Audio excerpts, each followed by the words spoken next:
Hi மக்களே, வணக்கம் and welcome to our new YouTube channel. நம்மளோட ஃபஸ்ட்டு வீடியோ பார்த்தீங்க அப்படின்னா ட்ரெடிஷ்னல் ஸ்டைலில் மீன் குழம்பு வைப்பது எப்படின்னு பார்க்க போகிறோம். வாங்க வீடியோக்குள்ளே போகலாம். இப்போ பார்த்தீங்கன்னா அடுப்பில் தான் செய்ய போகிறோம். ஃபஸ்ட்டு 3 டேபிள் ஸ்பூன் ஆயில் ஊற்றணும். நான் வந்து நல்லெண்ணெய் தான் யூஸ் பண்ணியிருக்கேன். உங்களுக்கு வேணும்னா கடலெண்ணெய் யூஸ் பண்ணிக்கலாம். நெக்ஸ்ட்டு ஆயில் ஹீட் ஆனதுக்கப்புறம் ஃபெனுக்ரிக் போட்டுக்கலாம். அது கொஞ்சம் கோல்டன் ப்ரௌன் ஆனதுக்கப்புறம் வடகம் போட்டுக்கலாம்.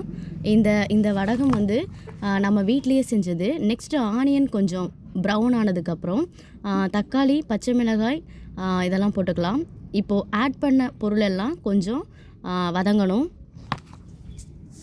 இதை இப்போ நம்ம நல்லா வதக்கிக்கலாம். நல்லா ப்ரௌன் ஆகிற வரைக்கும் வதக்கிட்டு இருங்க, நான் காட்டுறேன் ப்ரௌன் ஆகிறது எப்படின்னு. இப்படி ப்ரௌன் ஆகிற அளவுக்கு வதக்கினதுக்கப்புறமா நம்ம ஆல்ரெடி புளி கரைச்சி வச்சுருப்போம், அதை இதில் ஊற்றணும்.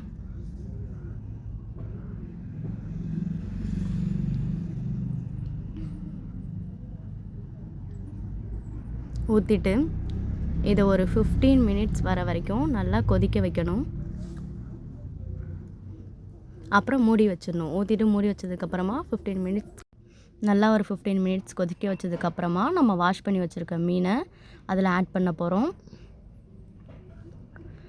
மூடியை ஓப்பன் பண்ணிவிட்டு இப்போ பார்த்திங்கன்னா நல்ல ஒரு கன்சிஸ்டன்சிக்கு வந்துடுச்சு. நம்ம ஆல்ரெடி வந்து கிழங்கா மீன் தான் வாங்கி அதை வாஷ் பண்ணி வச்சுருக்கோம். இப்போ வந்து ஒவ்வொரு கிழங்கா மீனாக இதில் ஆட் பண்ண போகிறோம்.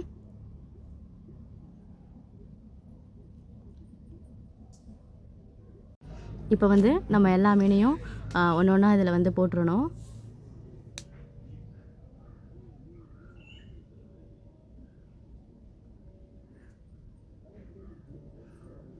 போட்டதுக்கப்புறமா இது வந்து ஒரு திக் கன்சிஸ்டன்சி வர வரைக்கும் கொஞ்சம் நேரம் வெயிட் பண்ணி இதை நல்லா கொதிக்க வச்சிடணும்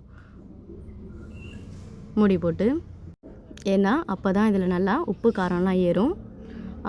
ரொம்ப டேஸ்ட்ஃபுல்லாக இருக்கும். நீங்களும் ட்ரை பண்ணி பாருங்கள்.